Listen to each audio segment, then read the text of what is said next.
하나님 아버지, 오늘도 새날을 허락하시며 새 은혜로 우리를 이끌어 가실 그 주님을 찬양하도록 은혜로 함께 하심을 감사합니다.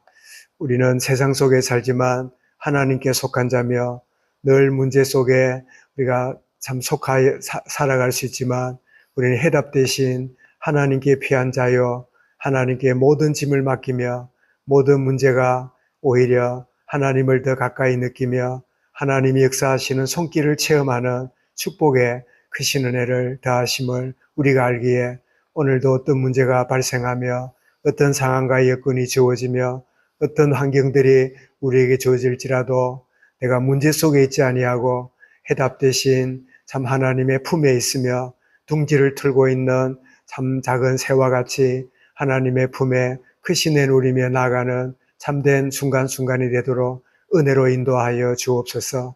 우리가 장착할 영원한 천국이 우리에게 준비되어 있지만 지금도 하나님의 나라를 누리며 그 하나님의 손길을 누리며 하나님의 은혜의 참 계획을 발견하고 그 뜻을 쫓아가는 그런 걸음 되어짐을 온전히 체험하는 은혜로 인도하여 주옵소서. 참 애굽에서 문제에 빠지며 어찌할 바 모르는 두려움에 빠졌던 아브라함에게 참으로 놀랍도록 하나님의 역사하시며 권능으로 역사하신 것처럼 그와 같은 축복을 누리는 오늘 하루가 되게 하시고 우리 모든 성도들, 우리 모든 자녀들, 여러 가지 어려움과 힘든 가운데 있는 모든 지체들에게 특별히 하나님의 손길과 그 능력을 체험하는 귀한 하루가 되게만 하여 주옵소서. 이 시간도 말씀 가운데 임하시고 친히 성령으로 이 시간 역사하여 주옵소서.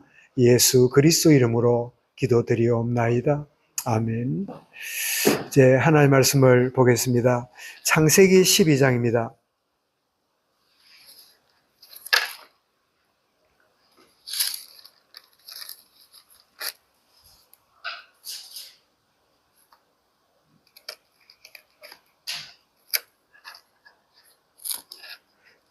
창세기 12장 우리 10절부터 16절까지 말씀을 함께 읽도록 하겠습니다.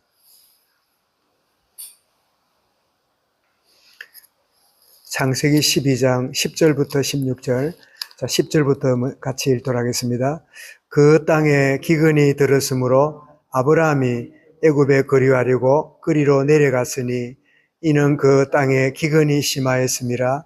그가 애굽에 가까이 이르렀을 때에 그의 아내 사레에게 말하되 내가 알기에 그대는 아리따운 여인이라.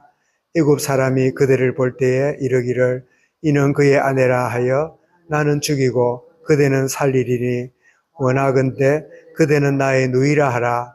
그러면 내가 그대로 말미암아 안전하고 내 목숨이 그대로 말미암아 보존되리라 하니라. 아브라함이 애굽에 이르렀을 때에 애굽 사람들이 그 여인의 심히 아리따움을 보았고 바로의 고관들도 그를 보고 바로 앞에 칭찬함으로 그 여인을 바로의 궁으로 이끌어들인지라. 이에 바로가 그로 말미암아 아브라함을 후대함으로 아브라함이 양과 소와 노비와 암수나기와 낙타를 얻었더라. 아멘. 하나님은 사람을 정직하게 지으셨다 하는 제목으로 말씀을 드리겠습니다. 전도서 7장 29절에 보면 하나님은 사람을 정직하게 지으셨으나, 정직하다 이 말은 바르게 단순하게 지었다 이런 뜻입니다. 그런데 사람이 많은 꾀를 낸 것이니라. 이 많은 꾀를 낸 것이니라 이 표현은 온갖 공연히 복잡한 짓을 하느니라 라고 하는 그런 표현입니다. 오늘 이 창세기 10장부터 12장 오늘 읽는 분량 가운데 오늘 12장 10절부터 16절 말씀을 보니까 이 아브라함이 애굽에 내려가면 이런 일이 벌어질 거고 이러면 이렇게 하면 피할 거고 또 거기에다가 아내까지 끼워서 이렇게 하자. 여러분 사람이 꾀를 내면 혼자 안 합니다. 옆에 사람을 끼워 넣고 같이 더불어서 이렇게 만들어가는. 그래서 그 말을 들으면 아주 마음이 좋고 기분이 좋고 그 말에 대해서 동의하지 않으면 굉장히 불쾌하고 힘들어하고 그러면서 이렇게 살아가죠.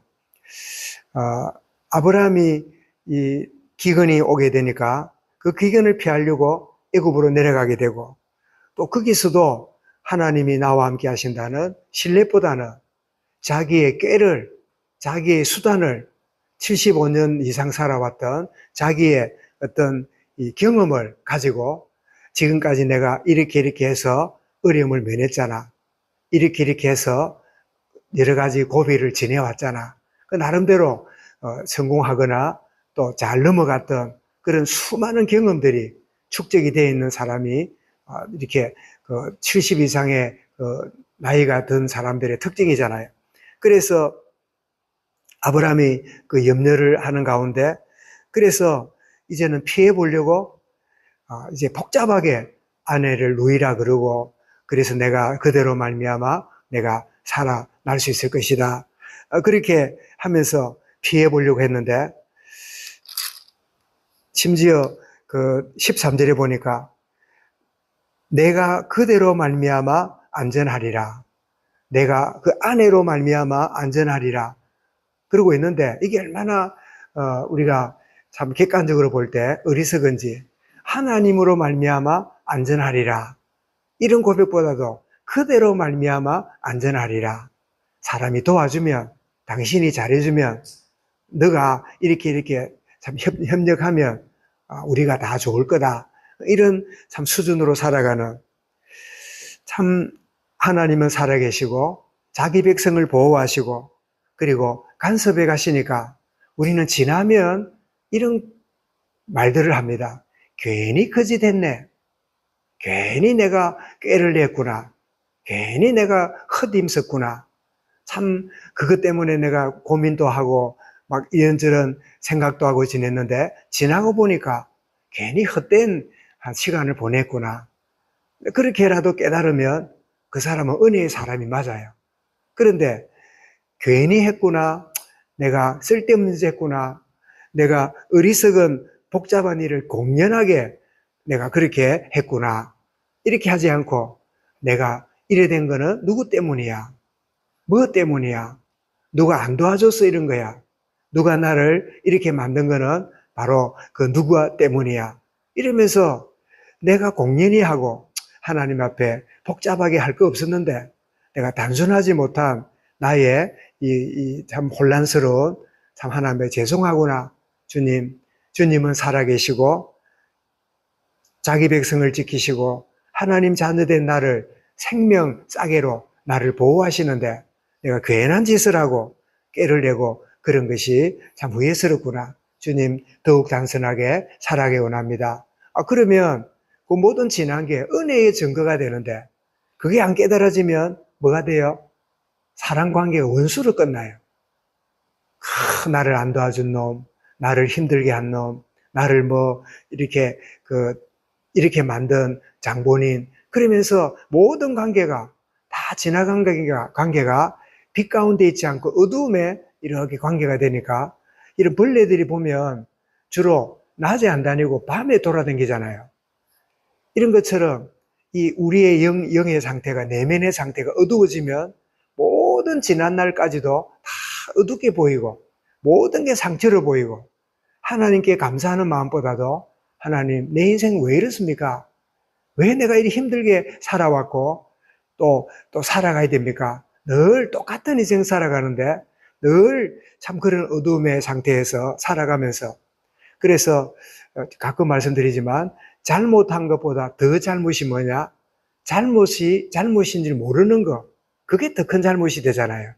우리의 삶 속에 내가 많은 꾀를 내고 수단을 부리고 내가 피해 보려고 몸부림치고, 근데 그게 내가 참 하나님 앞에 선악과를 먹은, 내가 하나님처럼 내가 모든 걸 할 수 있는 주도권을 가진 것처럼 주제 넘은 그런 내 인생이었구나, 이렇게 깨달아 짐이 참된 복음 안에서 깨달음인데, 그래 되지 않으면 어두운 생각에 묶여서 또 다른 참 삶으로 나아가게 되는, 어제 우리 수요 메시지 나누듯이 지나갔는데도 불구하고 그것을 기억하고 울적한 마음으로 지내게 되느니라. 날 지나갔는데도 그게 나를, 오늘을 살아가는 내게 어두운 그림자처럼 마음을 울적하게 만드는 참 그런 자리에 들어가게 됨을 보여주는데, 하나님은 아브라함을 부르실 때 아무 염려 걱정하지 않고 내가 너를 복의 그늘로, 너를 저주하는 자에게, 이 말씀이 딱 그대로 적용되잖아요. 지금 아내를 데려가서 자기 아내로 삼으려 하는 이 애굽 왕 바로에게 하나님이 저주를, 재앙을 내렸잖아요. 딱 말씀 그대로.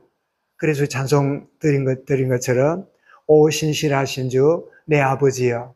우리는 늘 버벅거리고 있지만 하나님은 자기가 주신 언약을 변함없이 지키시고 이루어가고 계시잖아요.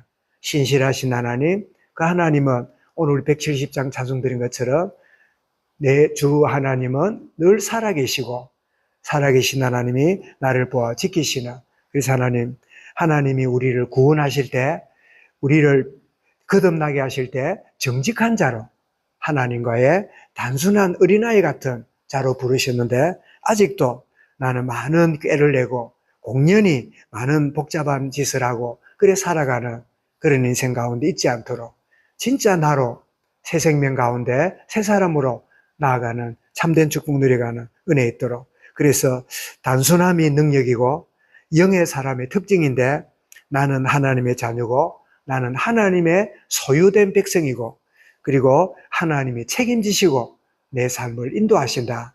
그래서 저도 참 청소년 때 방황하면서 미래를 두고 염려하고, 그때는 내가 주님 만났기에 금식하면서 하나님 내 미래와 앞날에 어떻게 참 나아가야 되며 방향을 잡아야 됩니까? 그런 고민하면서 참 기도하고 이랬을 때 시편 23편 3절에 자기 이름을 위하여 의의 길로 인도하시리라. 아, 그렇구나. 내 인생은 하나님의 손에 있고 하나님이 나를 의의 길로 인도하신다는 그 말은 막 우리가 아무 일 없고 평탄한 길만 간다는 것이 아니라 사망의 음침한 골짜기에 거하기도 하고 푸른 초장에 거하기도 하는 여러 단계지만, 하나님은 자기 이름을 위하여 자기 이름을 걸고 내 인생을 인도하신다는 말이구나. 이 사실이 내 마음에 참 이 마음의 기둥처럼 참 자리 잡고, 지금도 내 마음속에 그래, 나는 부족하고 때로는 허물도 있고 연약함도 있고 때로는 실수도 하고 어찌할 바 모르는 그런 가운데 살아가지만, 반드시 하나님은 자기 이름을 위하여 의의 길로 인도하시는 오늘이 바로 그런 날입니다. 오늘도 자기 이름으로 온전히 인도하시는 그 하나님을 전적으로 신뢰하고 정직하게 지었고 단순하게 지은 나의 새 생명이 복잡하고 많은 꾀를 내는 그런 옛 사람으로 돌아가지 않도록 주님 은혜를 다하시고 오늘도 주와 동행하는 은혜를 누리게 해 주옵소서. 우리 말씀을 마음에 새기고 우리 합심해서 함께 기도하겠습니다.